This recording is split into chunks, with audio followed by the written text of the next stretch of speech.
تو خواتین و حضرات، یکم رجب، رجب کی ہر تاریخ کو کے روزے کے فضائل بیان کرنا، لیلۃ الرغائب، صلاۃ الرغائب، عمرہ رجبیہ، اعتکاف، 22 رجب کے کنڈے، 27 رجب کی عبادت، اور پھر کیا کہتے ہیں صوم، اور یہاں تک رجب کے بارے میں لکھ دیا گیا ہے نبی علیہ السلام کے حوالے سے، نعوذ باللہ، نبی علیہ السلام کی طرف منسوب کرتے ہوئے کہ رجب میں صرف روزہ عمرہ نہیں بلکہ حج کرنے کی تاکید بھی کی گئی۔ رجب میں حج ہوتا ہے،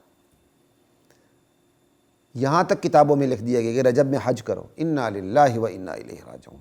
یہاں تک کہہ دیا گیا کہ رجب کے ہر دن کا روزہ 1 ماہ کے روزوں کے برابر ہے، انا للہ و انا الیہ راجعون۔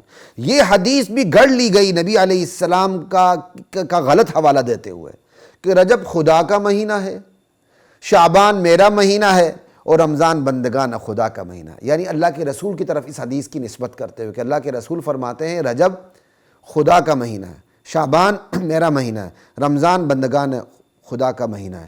ایمانداری سے بتائیے کتنا زہر چھپا ہوا ہے اس اسلوب میں۔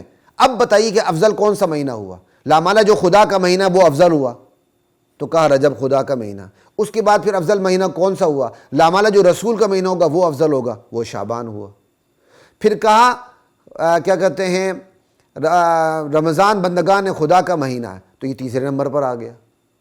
اللہ کا مہینہ پہلے نمبر پر، رسول کا مہینہ دوسرے نمبر پر، عام لوگوں کا مہینہ تیسرے نمبر پر، حالانکہ یہ بات طے شدہ ہے کہ رمضان 12 مہینوں کا سردار ہے جس میں قرآن نازل ہوا ہے۔ رمضان سے دشمنی دراصل قرآن سے دشمنی ہے۔ رمضان سے وہی دشمنی کرتا ہے جو قرآن نہیں مانتا، جن کا قرآن غاروں میں پڑا ہوا ہے، جو اس قرآن کو تبدیل شدہ اور تحریف شدہ سمجھتا ہے۔ رمضان کا پہلا نمبر ہے جس طرح ابو بکر کا پہلا نمبر ہے صحابہ میں۔ لا الہ الا اللہ واللہ اکبر۔ خواتین و حضرات، اب میں اختتامی کلمات کی طرف بڑھتا ہوں۔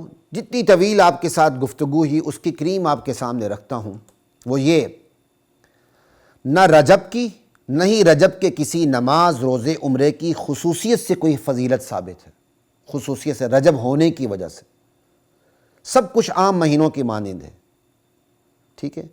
بدعات کی ترویج سے بچتے ہوئے عام مہینوں میں آپ کو روزے رکھنے کی اجازت ہے، لیکن فضیلت زیادہ نہیں ہے، ٹھیک ہے۔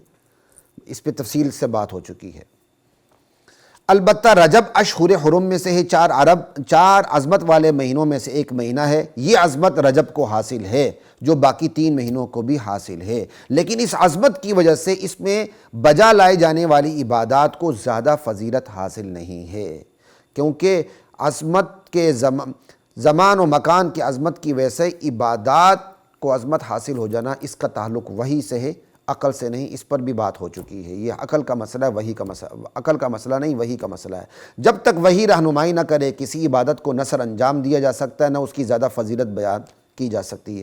البتہ یہ قول ہمارے ہاں موجود ہے کہ اشہر حرم میں 4 حرمت والے مہینوں میں عبادات کا درجہ بڑھ جاتا ہے، جس پر سیر حاصل بات ہو چکی ہے کہ یہ بہرحال کمزور بات ہے، اور مقابل قول بھی آپ کے سامنے رکھ دیا گیا ہے، اس پہ سیر حاصل بات ہو چکی ہے کہ عبادات یہ ایسے ہی ہے جیسے عام عبادات ہیں۔ ہاں، جہاں جہاں عبادات کو فضیلت حاصل ہے قرآن و سنت کی روشنی میں، جن اوقات میں، جن مقامات پر، وہ حاصل رہے۔ البتہ اشہر حرم کا سہارا لے کر صرف رجب کی عبادات کا درجہ بڑھا کے پیش کرنا، یہ بہرحال درست نہیں ہے، یہ اہل سنت والجماعت، اہل اسلام کا طریقہ نہیں ہے۔ اور آخری بات یہ ایک بات یاد رکھیں، چونکہ اشہر حرم کے بارے میں، جس میں رجب بھی شامل ہے، اللہ تعالیٰ نے اسپیشلی فرمایا ہے، اور یہ سورہ توبہ کی آیت نمبر 36 ہے کہ فَلَا تَظْلِمُوا فِيهِنَّ أَنفُسَكُمْ، لوگوں ان مہینوں میں تم نے خود پر ظلم نہیں کرنا۔ تو بھائی ظلم تو کسی مہینے میں بھی نہیں کرنا، تو خصوصیت سے ان مہینوں کی بات کیوں کی؟ اللہ اکبر۔ یہ ایسا ہی ہے، ذَلِكُمَا مِمَّا عَلَّمَنِي رَبِّي، یہ ایسا ہی ہے جس سے اللہ تعالیٰ نے حج کے بارے میں فرمایا، فَمَنْ فَرَضَ فِيهِنَّ الْحَجَّ فَلَا رَفَثَ وَلَا فُسُوقَ وَلَا جِدَالَ فِي الْحَجِّ، جس پر حج فرض ہو جائے، اب اس نے پھر گناہ نہیں کرنا، جھگڑا نہیں کرنا، مباشرت دوران حج نہیں کرنی، ٹھیک ہے۔ تو جھگڑا کرنا، گناہ کرنا تو حج کے علاوہ بھی منع ہے، تو اسپیشلی حج میں کیوں منع کیا کہ بھائی اس کی نوبت آ سکتی ہے، اسپیشلی روکا گیا۔ اسی لیے کہا گیا یہ 4 مہینوں والے مہینوں میں تم نے اسپیشلی اب ظلم سے رکنا ہے، سمجھ آئی؟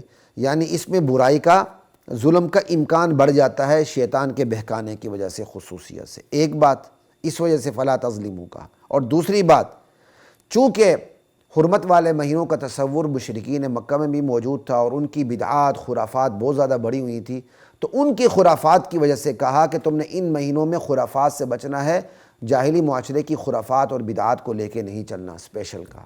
اور تیسری بات وہ یہ ہے کہ اللہ کو یہ بھی پتہ تھا کہ مستقبل میں ایسے دشمنان صحابہ آئیں گے جنہوں نے خوب من گڑت فضائل بیان کرنے ہیں ان کیا کہتے ہیں عظمت والے مہینوں میں سے، یا کسی ایک کی، یا خصوصاً رجب کی، تو اللہ تعالیٰ نے اہل اسلام کو اسپیشل روکا کہ تم نے ان مہینوں میں خرافات سے، ظلم سے بچنا ہے، کیونکہ خرافات، بدعات اپنے اوپر ظلم کرنا ہے۔